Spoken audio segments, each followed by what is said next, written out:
I'm here with Andrew Dubber, who's a faculty member of the Birmingham City University School of Media. He's an internationally renowned lecturer, author, consultant, public speaker, broadcaster, and blogger, as well as being the founder of New Music Strategies and a member of the board of advisors for Bandcamp. Andrew's also the author of 3 Leanpub books, all of which have been published in 2012. We're going to talk today about his books, his experiences as a writer, and about his experiences using the lean publishing approach on Leanpub. We're also going to talk about ways we could improve Leanpub for him. So, Andrew, thanks for being on the Lean Publishing podcast. Yeah, no problem at all. Thanks for having me. So, your title is Reader in Music Industries Innovation. What's it like being a professor of innovation in an industry that's being violently disrupted? Yeah, it's kind of weird. I mean, reader is a funny term. It's one that really only makes sense over here. It basically means almost but not quite smart enough to be a professor. Okay. Like sessional lecturer? Sort of. It's in the US, I would be called a professor. I have a full-time job, a teaching gig, all the rest of it. But here, it's like becoming a knight or a lord or something. Okay. So what's it like teaching about innovation in the music industry? It's kind of fun, actually, I've got to say. I mean, because you run into some really interesting conversations. But what's really cool is the people who come to study with us. I run an MA in the music industries. And the people who come to study with us know what they're in for. So in a sense, the kind of people who sign up to our MA are the kind of people who go, actually, I don't want to learn about how the music industry used to be. I want to learn how it is now, which is kind of what I focus on more than anything. But it is kind of, the music industry shifts slowly. So it's one of those things where it's an analysis of what's not going on as much as it is an analysis of what could be. Right. Interesting. Yeah, no, it's funny. I know an academic in Vancouver who does work in the publishing in a master's program in publishing, and it's the same sort of environment where publishing is in the middle of going through a lot of changes, right? And the students who are in there are kind of like they're master's students, and they're sort of have the same sort of mindset. But you have to because it's so much change. Well, that's kind of the interesting stuff that's going on. Really, is sort of getting to grips.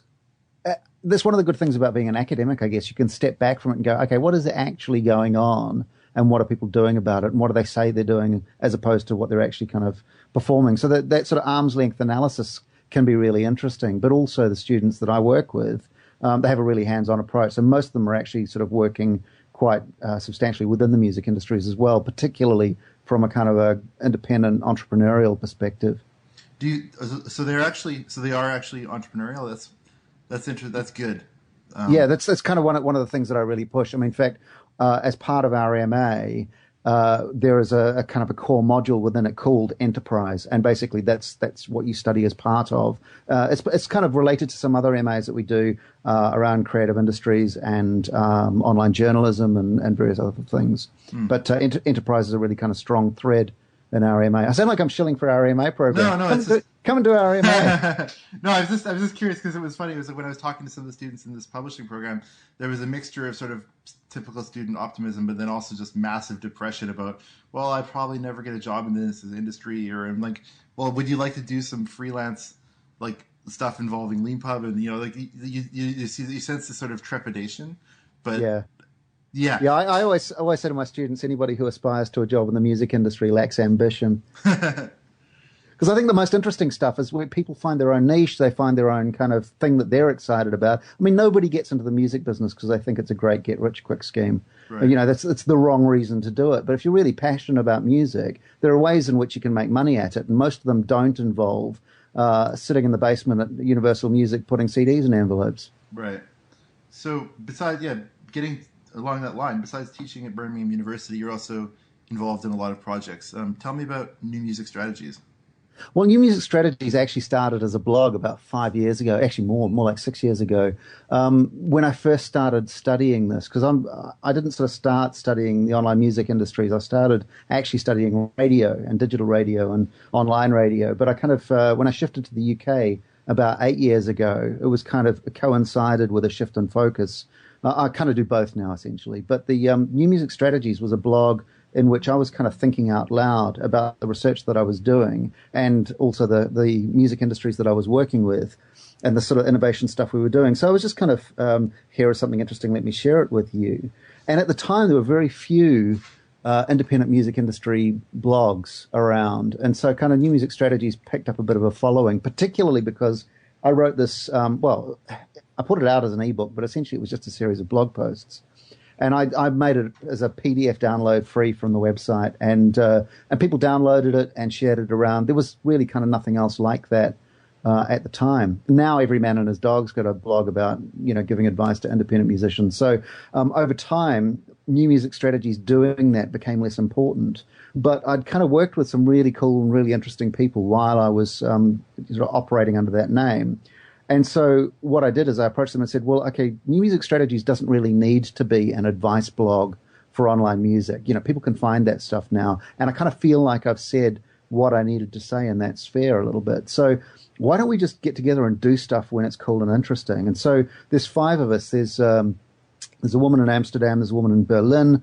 There's a guy in Oxford. There was a guy in London. He's now moved to Birmingham, where I live as well, and me. So the 5 of us, we just kind of try and think of interesting things to do, cool organizations to partner with, and then we try and make things happen, which is about not about kind of, how can I be famous on the internet, but more about how can we get more music by more people in more places. And that sort of manifests itself in all sorts of kind of interesting ways. That's cool. So you mentioned obviously the blog posts around New Music Strategies and how those led to your book, the 20 things you must know about music online. So tell me how that evolved into music in the digital age and what made you, let's just go with that for starters. Sure. Well, the 20 things you must know about music online was just a series of 20 blog posts originally. I mean, I got asked to come and do a talk locally, and they said, just come and tell us the things that you think we need to know about the online music business, because, you're studying it and we're not, and we're trying to sort of make money at this. And so I wrote a kind of a bullet point list, and I went with it, and I sort of stood up and said the first one and then got on to the second one. And by the time I got into the third one, they said, well, we're kind of out of time now. So I said, well, what I'll do is I'll stick them up as blog posts, and you can just read them as you want to. And somebody said to me, well, I don't really want to come and read your blog. Can I just get it as a PDF and you send it to me when it's done? I thought, well, that's actually fair enough. So, and not a bad idea. So that's what I did, is I kind of wrote the 20 things as blog posts, bundled them up into an ebook, stuck it up online. But like I say, that was about 5 years ago. And ever since then, people have been asking me, when's the update coming? Or is there a new version of it? Or does it still kind of do what you wanted it to do? And within about 18 months of me publishing it, I kind of felt it needed revisiting. And I've kind of had that at the back of my mind for a long time. And every time I've tried to address it, I've never really kind of got the recipe right. I've tried to do, 20 more things, and I've tried to do the 20 things updated, and I've tried to do, sort of different approaches to it. I even tried to do one that was turning those 20 things into actual strategies. You should do this rather than here is something to know. And it never really kind of felt like it worked. But then I was doing a talk in the Netherlands, and one of the guys at it said, what would the book be like if you wrote it now? And I thought, well, that's a good question. I hadn't actually thought about that, because there wouldn't be 20 things, there'd only be one. Right. And that one thing is this idea of the internet as a conversational medium. The kind of the way I put it in the book is, this is a conversation. And that became the starting point of what, in fact, when I first started writing it, it was called The One Thing You Must Know About Music and Everything Else Online, which was a bit of a mouthful. But actually, because I ended up I'm writing another book for a traditional publisher, an academic book called Radio in the Digital Age. I thought it'd be nice to kind of have that mirror image and just call it Music in the Digital Age. So I've started there, and I've written this kind of, here is my idea about music as the internet as a conversational medium. And while I'm at it, what the hell, let's revisit the 20 things, but within the context of a larger book, which I'm still kind of in the process of writing. So I've kind of got those bits out of the way. Here is what I think about the internet, particularly as it relates to music. And here is me just going back to that book and saying, you know what, here's what I think about that now. And now I kind of feel like I've kind of removed those shackles, and I can move on and publish the next bit now. Right. Yeah, actually going back to the shackles for a minute. I was actually, when I read through Music in the Digital Age, and I was looking and comparing that with 20 Things You Must Know, uh, I was trying to figure out whether you think it makes sense to. So, are you assuming in Music in the Digital Age that someone has familiarity with the previous one, or would you think it would be like when you in the part of the music in the digital age where you write addressing the 20 things and referencing what you'd previously said, whether that makes sense to go like whether you think the best thing to do is start fresh or whether like assume that Yeah, I kind of struggled with that. You know what I mean? So, like it's like yeah. like so many of the things start with, well, I said this 5 years ago and it kind of relates, but and I was like thinking, I'm like, you know what I'm saying, right? You know where I'm getting at? Yeah. Because I did struggle with that. I thought, well, do I repeat myself, or do? And actually, what I ended up deciding is, you know what the hell? I'll just put the 20 Things book up on Leanpub as well. And if people want to look, I've already written it. Yeah. You know, they can just look at that and they can have it for, for nothing. And that's fine. So it kind of feels like you don't need the 20 Things book. If you have read the 20 Things book, then this will make sense. And if you want to read because I say, well, in the original book I said this, but this is what I kind of feel about it now. Right. And you go, really? He said that? Let's go and have a look and see what he actually said in detail. And you can read the whole thing if you want to, because it's all just there. And I thought, in fact, one of the things that I thought of doing was 20 Things 2.0, right? Which actually takes the individual things, the individual chapters from the first one, and then intersperses the update version, and actually having that as a different edition, if you like. Yeah. And I haven't decided not to do that yet. I just haven't done it yet. Yeah, something that assumes, that assumes that the like has one paragraph saying, by the way, this is the old version exists here, but let's just ignore it from now on and just go from scratch and just talk about the ideas rather than the relationship of the old ideas to the new ideas. I know what you mean. I think there's but the room fun, for both. okay, here's the fun bit. With something like Leanpub, I can play with these ideas. Yeah. And I can just kind of change my mind about it, or I can put things up and I can experiment. And if it doesn't work, then I'll just kind of, that's fine to leave it there. I've published books that I imagine that nobody will ever want to read, and when people do, it's thoroughly gratifying.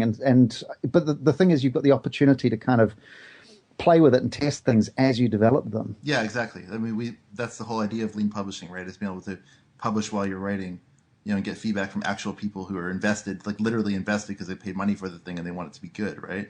Yeah, well, that's the thing. I mean, like even that thing on pricing, it has been a complete, sandbox for me all the way along. What is my book worth to people? And I sort of come to some sort of weird decisions about that. And the less I charge for it, the more people seem to want to pay, which is kind of nice. Well, I like that we both independently came up with sliders. Yeah, because that seems like the slider is the new text input for how much something should cost. I think so, because actually there's something I've seen. I can't remember where I saw it, but I'd really love to do it. Is that as you move the slider to the right, there's a frowny face that turns into a happy face. We were joking about having a plate of food, about how you move it to the right, you get like food, like a better dish, and like you get like a glass of wine and stuff. And then you move to the left, it turns into like a hamburger and like half-eaten hamburger. Yeah. That's kind of cool. I like, but my tech skills are fairly limited, and I've got a friend who helps me out, but it's really just kind of a favor. So I thought just a nice simple slider would be the way forward. Right. So let's talk about some of the ideas in the book. You've written about the relationship of music and commerce. Tell me about that. Well, here's the thing. I think people have this really weird idea that music as culture and music as commerce are in opposition to each other. That if you add the commercial element to something, it ruins it. Or if you just think about music as culture, you haven't understood its commercial potential or whatever. But the way I kind of step back from that and go, well, actually, music is culture, but culture is just what people say, make, and do. That's all culture means. Right. And commerce is a subset of what people say, make, and do.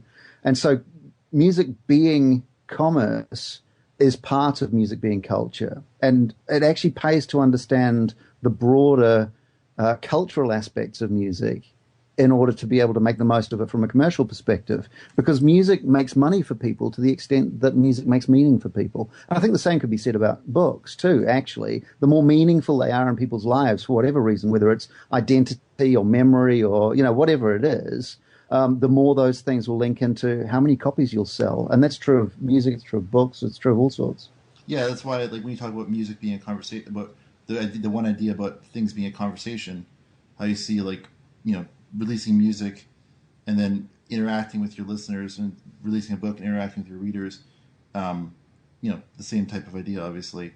Yeah, I think that's the kind of the analogy breaks down a little there, because I think what writers do is they write books, right? Yeah.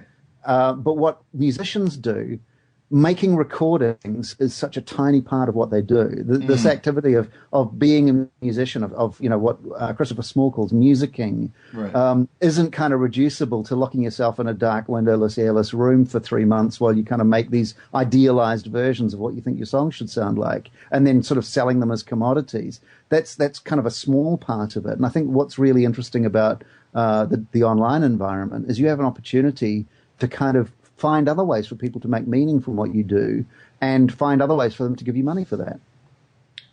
Yeah, and in terms of, like, interacting with your fans, like, how do you think the use of, say, things like Twitter differs between, like, writers and musicians? Well, I think the Twitter is really interesting because people think of it as a technology, whereas I think the more you use it, the more the technology kind of disappears, and you start to realize it's just human beings having conversations with each other. Right. And I think so this idea that, this is my online strategy, I'm going to use Twitter and I'm going to use Facebook, is like saying, well, this is my direct mail strategy, I'm going to use pens and paper. So what are you going to say is the more important part, and how are you going to engage with people? And I think the fact that the online environment is a conversational space means, all right, well, then I'll have conversations. How do you have conversations? Well, you listen to people, you join in, you don't stand on a chair and shout, look at me, I'm amazing. I kind of think, like, as a social space, Twitter's kind of quite a bit like a bar, really. And you can kind of join in conversations, or you can hang back, or you can just say things to yourself in the corner, or you can stand on a chair and shout about how amazing you are. And this kind of retweeting praise thing's really interesting. It's like, hey, did you hear what this guy said about me? He says I'm awesome. And it's you just wouldn't do that in that social situation. So if it's that kind of, when you think about the online environment as a conversational space, you actually, and this is why I said you only really need to know the one thing about music online, because actually all those 20 other things follow logically from there. If you think about it as being a conversational space, you're not going to screw it up. Right, yeah, I'm really guilty of the retweet stuff about Leanpub. When people say nice things about Leanpub, it's like retweet, and it's like, yeah, so I guess I do lots of the standing on the chair telling you that. Yeah, but I guess you've got something to push, right? You've got something to market. And it's a weird space to be in, because, I mean, being an organization is not the same as being a band. Right.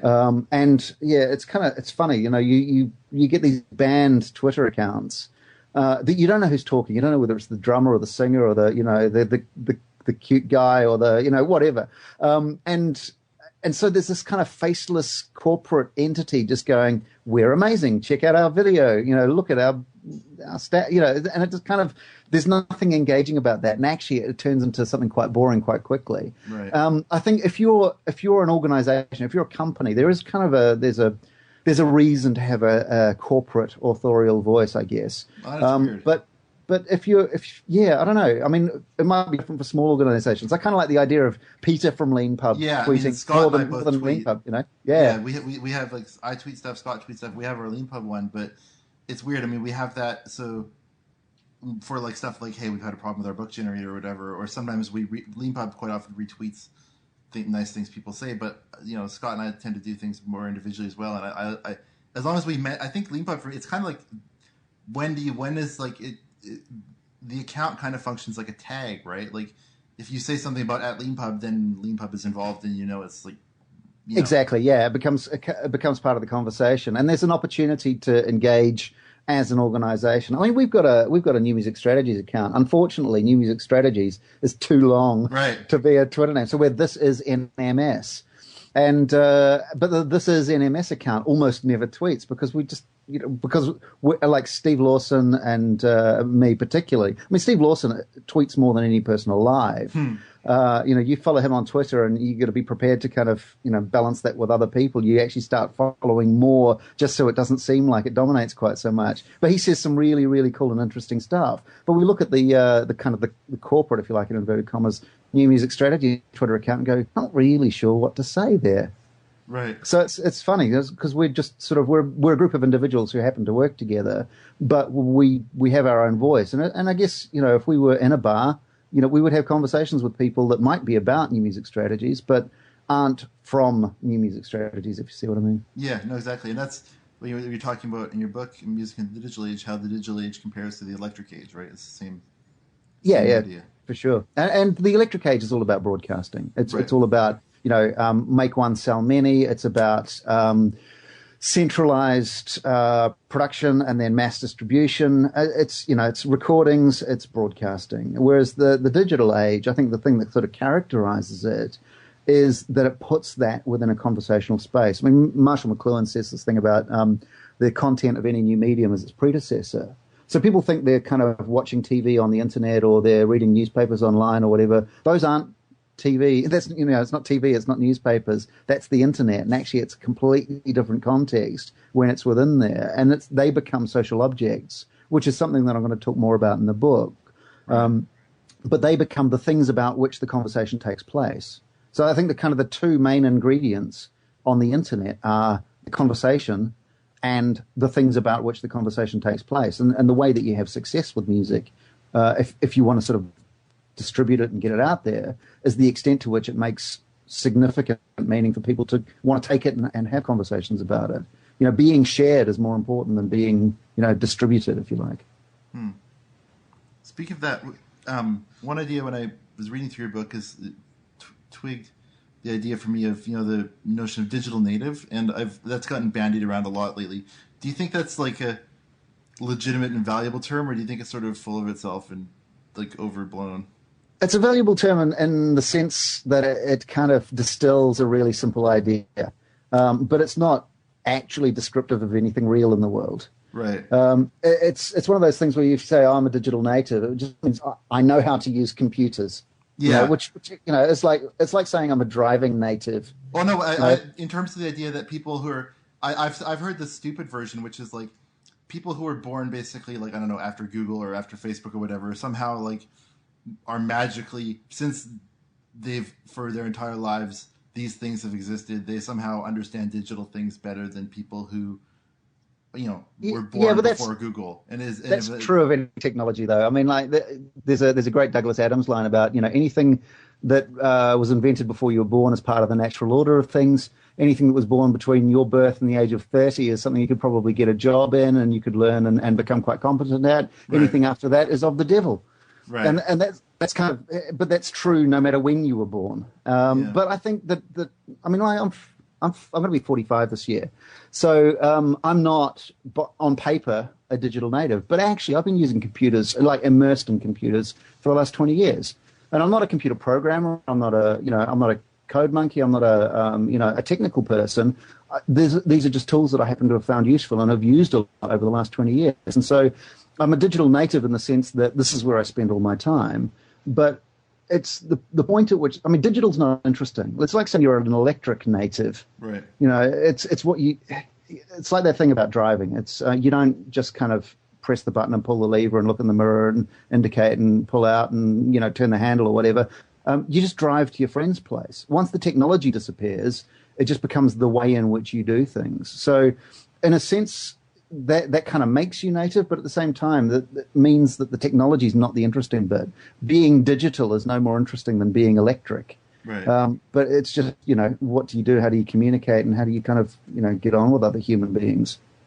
No, that makes sense. So speaking of tools and how you use digital tools, how did you find out about Leanpub and what made you try it? Actually, it was one of my colleagues at the university suggested it. He works in the music department. Well, we've got different music departments. I kind of teach music industries within a media faculty, but there's some really good research going on in our conservatory as well, who do kind of the composition of music and performance of music. And there was a guy there who we were talking about online publishing. He said, well, have you tried Leanpub? And no. So I had a look. And it actually ticked all my boxes when I sort of went there, and it just seemed to kind of do the trick. Huh, cool. So tell me about your third Leanpub book, How to Make Wishes That Come True. Yeah, that was kind of interesting. I got a friend, Steph, who now lives in London, who's one of the most remarkable, imaginative, creative people that I know, but who's also a really amazing coder. Who's been involved in startups and so on. And we did this thing for a while on a Friday. We just, once a month on a Friday, we'd get together and we'd try and do a startup in a day, like an online, and just sort of build it, release it into the wild, and just see what the world made of it. And then if we got bored with it, if it took off, we'd work on it, and if we got bored with it, it would just sort of wither and die. And there were a few that we did that were quite interesting, but one of the ones that we did that we liked was one called ISO Wish. And what ISO Wish was, essentially, it started out, well, let's just get people can make wishes on the website. The end. It's like, I wish I had a pony, and publish, and then it would go up and it would be a big stream of people making wishes.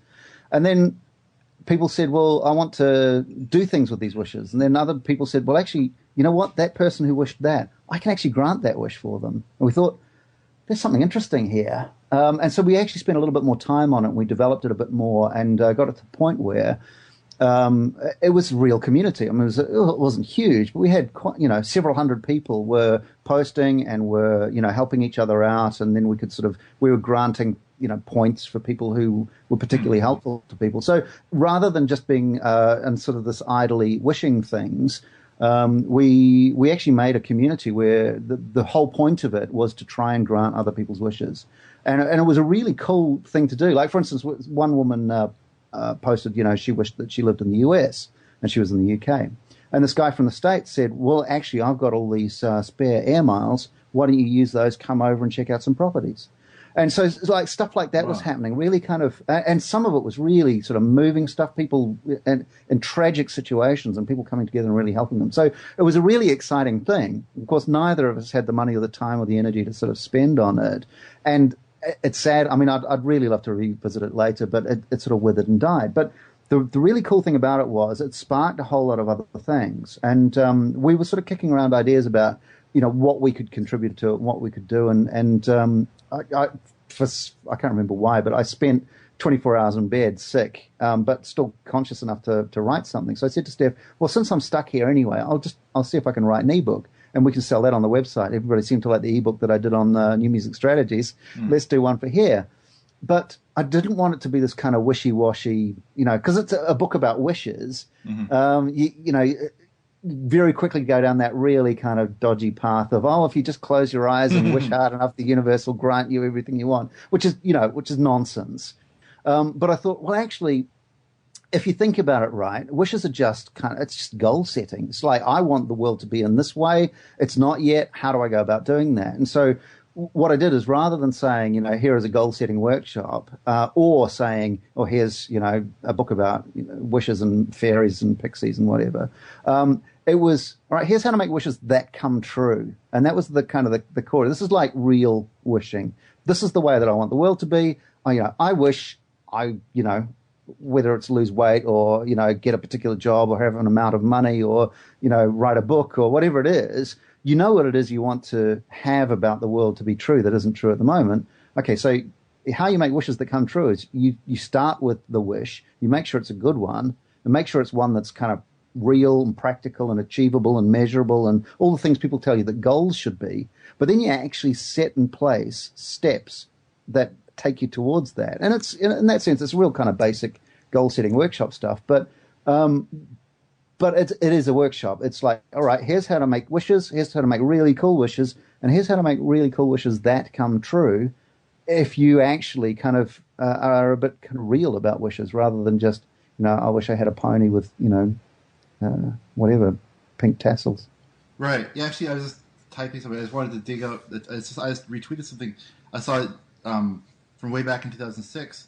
Tim O'Reilly tweeting something from, I think Werner Vogels is his name. I was just afraid I was going to butcher it, about how Amazon does like products and the notion of starting by writing the press release and then backing out to FAQ and thinking about that kind of sort of company version of the same thing, about thinking about what does this look like when it's done, and describe exactly like why, like, describe the thing completed, and then backing out to thinking, well, how do you get there, right? And obviously it's a different. That's just it's project management, it's Gantt Yeah. charts, it's it's all that sort of stuff. It's like, where do you want to end up? When do you want to end up there? What has to be true before that happens? What has Right. to be true before that? So you can just kind of take the steps backwards, and it's not like I say, it's the furthest thing from magic. But as soon as you put the word wishes in the title, people are going to get the wrong idea. So it's not the greatest piece of marketing in the world, and it's not a terribly successful book either.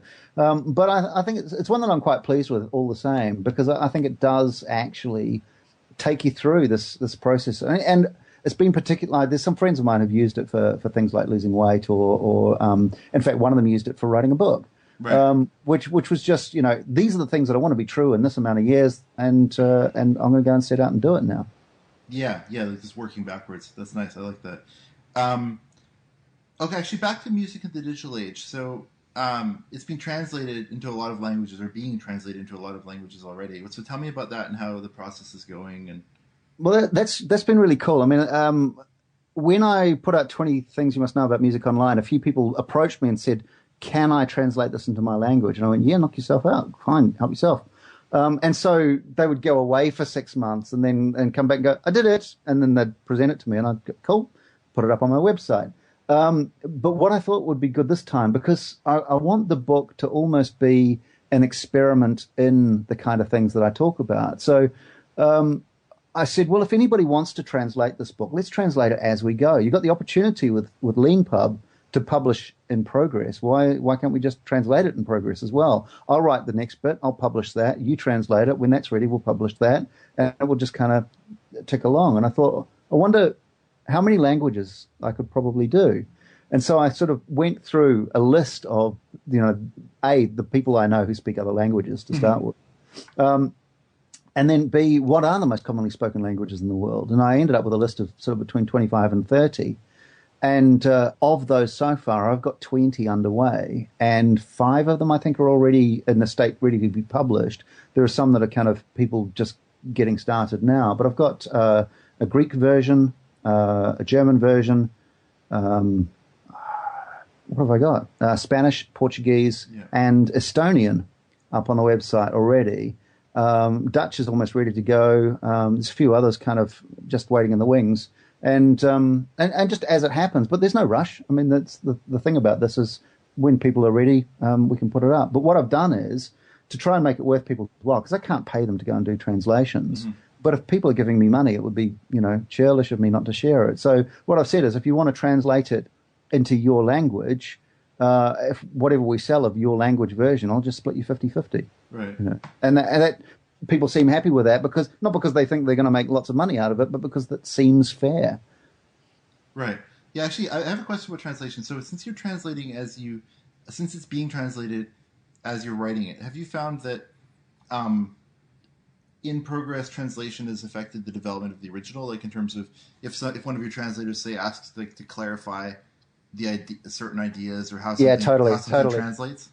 Yeah, in fact, there's a chapter in the book that I had not thought of writing because the way in which I describe something doesn't kind of make sense in translation to every language, which is this idea of media. Because in English, media is the plural of medium. Right. But there's also this thing called the media, right. which is a kind of the single entity. So I actually ended up, rather than trying to explain it each time to the translators as they came across it, I ended up writing a chapter that said, when I say media, this is what I mean, this is how I think about it. But actually that turned out to be a really helpful clarification. And in fact, that's what I've had the most feedback about.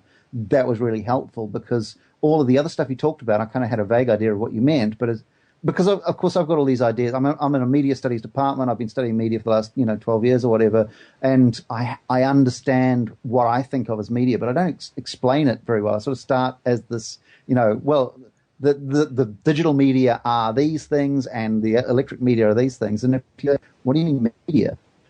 Then you have to actually answer some kind of more fundamental questions about what that means and how that works and how to think about it.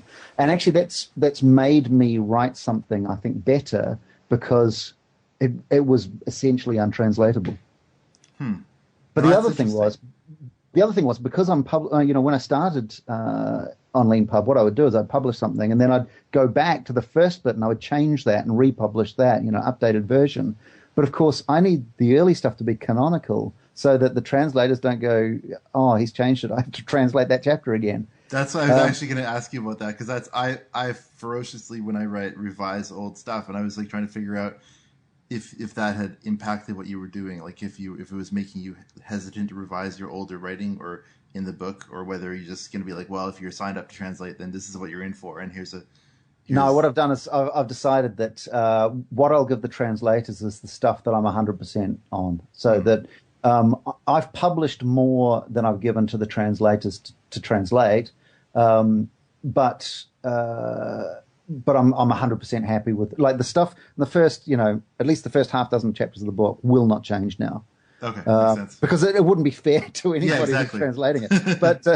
But by the same token, the stuff that I've done, I just published a couple of weeks ago, and then when I was doing the audio book, I went through and I noticed a whole bunch of mistakes in the latest stuff, typos and stuff, and little things like a whole chapter missing, and so I had to go back and go, actually, this version that I published a couple of weeks ago, that isn't right. Let me republish another one. But of course, the stuff that I changed hadn't gone to the translators yet, so they're sort of about, I guess, 6 to 8 weeks behind what I'm doing. No, that's interesting. It's reminiscent of a lot of things. Like, for example, in software, like, unit tests are a good thing, but then the more tests you have, then when you make a change that changes what the thing does, you have all this extra work to change the tests, which you have to do. But there's the more sort of derivative things that are based on the current reality of what something is, the more inertia, or not, like, you have to decide what you've committed to and what you haven't, right? Which makes you think harder about what you're doing. But the great thing is, for me, the great thing is that this is a really great experimental space, and nobody dies if I mess something up or if I do it wrong, or I change my mind about something. But like what you're doing is this kind of iterations of a software service. Lots and lots of people are using the service, and lots of people are kind of banking their livelihoods on it. So there's a little more pressure on you than there is on me to get it right with each iteration. But like if I publish a version of my book which is nonsense, or which is wrong, or which has got bits missing and all the rest of it, and it just doesn't work as a book, people will barely notice. So I've got this kind of freedom to try and make it as good as I can possibly make it, but also go, what happens if I do this? What happens if I try this experiment? What happens if I completely change the way I price it, for instance? Or, what happens if I ask people to translate it? Can I do that? So it's been a really interesting experimentation with not music, obviously, but a creative practice in the digital space that I can kind of take lessons from. And in fact, on New Music Strategies, we did a podcast which was essentially about pricing based on some experiments Steve and I had both done, Steve with his albums and me with the books, and thinking about what pricing means, in an online environment, and how people kind of express what they consider to be value in monetary terms. And, you just saying, well, it costs this and that's all it is, isn't necessarily the right answer anymore. Right, yeah, your books all have, all three of your books have a free minimum price and a fairly low suggested price. Can you go into the details on what you found so far and what the thinking is? And well, I've tried a few different price points, and I've tried a few different recommended prices as well. I really like the idea that people can get my book for nothing if they want it. It's a digital thing. If they really wanted it for nothing, they could get it for nothing. So I might as well be the person they get it for nothing from. Yeah. But by the same token, I don't want to kind of make a presupposition that my book has value to anybody. And if it does, great. And if they want to reward that value, fantastic. So this idea of a recommended price is kind of cool. But what was really interesting is I started with, when I first decided, I'm going to make it minimum $0. If you want it, just have it. And if it means something to you, you can pay for it. And if you download it and never look at it, why would you pay for it anyway? So $0 is cool. And also it means that people who need my book, who need the advice, but actually can't pay for it. I do a lot of work in South America and countries, in India and places where people just don't have money or don't have PayPal accounts or, and for me to say, well, you can't have this unless you give me money is sort of cutting out a large proportion of people who could actually find what I do useful in their lives. So that was kind of my reason for making it $0. But when I put first I put the recommended price at $5 just to try it out. $5 seems like a kind of a reasonable amount. And people didn't really download it. because I think they thought, and this is kind of my reading of it, they thought that, well, I need to pay $5. I've got $5, but this is not really what I want to spend $5 on, or at least I'm not 100% certain that I want to spend $5 on it. So I know that I could get it for free, but I'm not going to. Right. Mm-hmm. So a lot of people just didn't download it when the price was $5, and I've had some sort of anecdotal evidence of that. So I lowered the recommended price to $1.99. Now they could have put $1.99 in right from there. Yeah. But I put the recommended price at $1.99, which is basically a cup of coffee, or not even that. But what it means is people go, oh, it's only $1.99. I'll just, it's that sort of impulse purchase app thing that, which is what I based it on. It's like $1.99 is an impulse buy app that you might use for 2 days and then get bored with. Yeah. And so people go, oh, it's only $1.99. I'll check it out. And then they go there and they go, I can't just give it $1.99. That's really mean. I'll give $5. Right. And so what's actually happened is the more I moved the kind of the recommended price to the left, the more likely people were to pay more than what the original recommended price was. And so the lower, I mean, I don't know if this is kind of, if you put it at 1 cent, people will pay $100. Well, we actually can't put it, the floor is either 0 or 99 cents, right? Because, yeah, of course, right. So you've got this PayPal account. So, right, so look, if you're going to pay, I'd kind of like to get a little bit of it at least. Yes. So let's not give it all to PayPal. Right. So let's make it $1.99 as a recommended price. You can pay 99 cents if you want, but, it's just you donating money to PayPal, essentially. And that's why we put the royalty slider there, right? Is to show people what you're getting. Is because we're trying to, show, look, you drag it to the right and look how much better it is for the author, Yeah, for sure. Because it is that sort of percentage plus 50 cents sort of thing, which, you can do the math visually by moving the slider around. But it's really interesting. The number of people who, since I put the recommended price down to $1.99, have paid $10 has been really interesting. Nobody paid $10 when it was recommended $5. The people who did pay paid $5. Yeah, exactly. If you're asking for something, then there's less opportunity to be generous. Exactly. Yeah. And I think that if you cater to people's generosity, that's a really interesting situation to be in. But the other thing that I do is if people want to come back and pay for it, that's cool too. And I sort of encourage that in the book, that if you sort of start from the basis of pay what it's worth, you're not going to know what it's worth until you've read it. Right. And so you have this thing on your website. Yeah, so if you want to come back and pay me, it's on the website. In fact, I've got a thing now on my website. There's the slider there, of course, but I've also put, here's my Amazon wish list. If you'd rather just buy me something nice, that's cool too. And so you sort of got this opportunity to indulge people's enthusiasms and indulge their generosity. And I've had, I had a couple who produced music in the States, came to my website, moved the slider around, ended up at $75, gave me that. Nice. And ended up getting a Skype call out of it, and we chatted, and I gave them, did the consultancy with them, and that was really cool. But this sort of thing where you don't get to this, what my book is worth is not up to me, as far as I'm concerned. As a kind of a cultural text, if you like, it's only valuable to the extent that it's meaningful to people. Right. And so this is an opportunity to experiment with what does that translate to in terms of an economic transaction.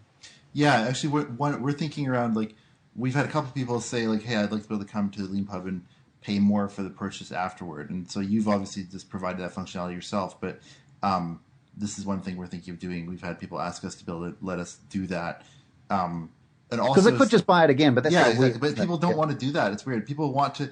We've had people say, "I want to be able to modify my purchase so that I paid more instead of just buying their copy." It is because it's a discursive thing. It's a statement. It isn't because exactly. and the other thing that people don't want to do, they don't want to donate.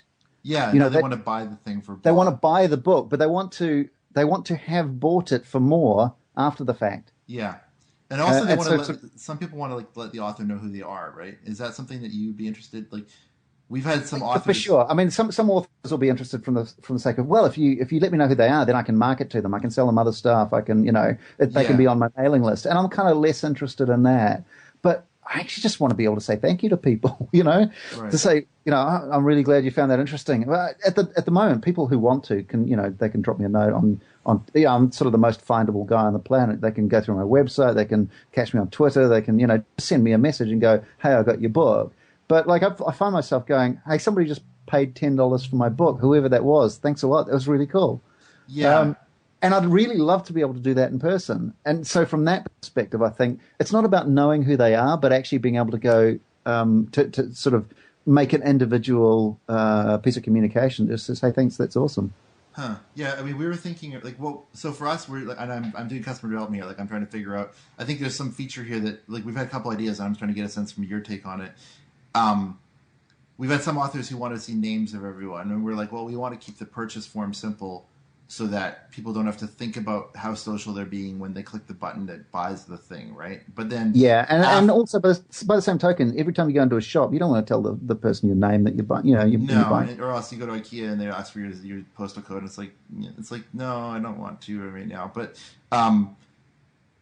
the flip side is I could see after the fact, like people wanting to let the author know either who they are, like name and email. Well, my contact details are in the book. Right. If people want to let me know who they are, they can let me know who they are. But I just think at that point of transaction, to have something that's a little more than just a kind of a standard automated response. Hi, thanks for purchasing. Da da da da. You know, that's meaningless. But if because I get these email notifications from you guys that say somebody just bought your book. We're not telling you who, but somebody just bought your book for X amount. To have a link on that says thank this person. And that'd be really nice. Yeah, that'd be really cool. So I could actually type hey, thanks very much for checking it out. If you want to, here's some information about me. Be glad to hear what you think of it, etc. To have that as a real person interaction rather than just an automated response, I think would be really cool. And if we did that, like, would you be fine with that? Like even if we kept the thing right now where we don't share emails, you could just send them a message, and we can I actually prefer that. We can make the reply to be from you. Like I want to, like we had that thing the other day where someone sent, like occasionally people have sent us emails, like thinking they're emailing you, and so where we could do something where we like set the reply to header of our email be like you, and so you could send someone an email saying, hey, thanks a lot for buying my book, it's really generous, and it would like come from Leanpub, but it'd be like reply to Andrew Dubber. Yep. Yeah, okay, that's actually a good feature. I like that. I would be more happy with that than you telling me the name and address and contact details, because I mean, from a privacy perspective, I know we don't know. That's why we're not doing it. Like, it would have to be opt-in, and if it's going to be opt-in, it has to be after the fact, so we don't clutter up the buy button, right? Yep. But and it's like just because you want something that like some of the authors, like one of the authors, people who, well, I want this information. It's like, well, yes, you do, but you'll also sell a lot less, and you don't want that. And also, as a reader, I don't want to provide that if I'm just trying to like buy something anonymously and read it. Well, that was one of the kind of the central statements of the 20 Things book, which was, fewer clicks. Mm-hmm. You want people to give you money, get out of their way. Yeah, exactly. Okay, no, but I like this. I like this idea I like that idea a lot. I think we should look into that closely. Just a couple more things. I think so. You've done a lot of different things, obviously, on Leanpub. What's surprised you the most about using Leanpub so far? You guys. Just how responsive you are, how helpful you are every time I've got a problem. Like I've got the translation thing is causing you guys headaches. Hebrew. Holy crap. It's like, right, really? We've hit this point already in our lifetime? but that's that's the thing. To actually go to an online startup service that provides something that's so incredibly useful, and you go, I've got a problem with this, and the guy who coded it says, well, let me help you with that. That's awesome. And I think for me, that's been the biggest surprise and the biggest delight, actually, from working with Leanpub is you and Scott just kind of getting it right in terms of having conversations like human beings. Nice. Well, that's really nice to hear. Thank you. Is there anything that you wish like is high on your list of what we could improve or fix? Well, it would only really benefit me. It's the sort of the Hebrew translations kind of cause me all sorts of issues because it's right aligned and it doesn't play very well with Markdown language and that sort of stuff. So figuring out a solution to that's kind of top of my list at the moment. It was probably top of nobody else's. I think you're about right on that. Well, I think this has been very interesting for me. Andrew, thank you very much for being on the Lean Publishing Podcast and for being a Leanpub author. No problem at all. Look, if you ever want anything from me, just give us a shout. Thanks.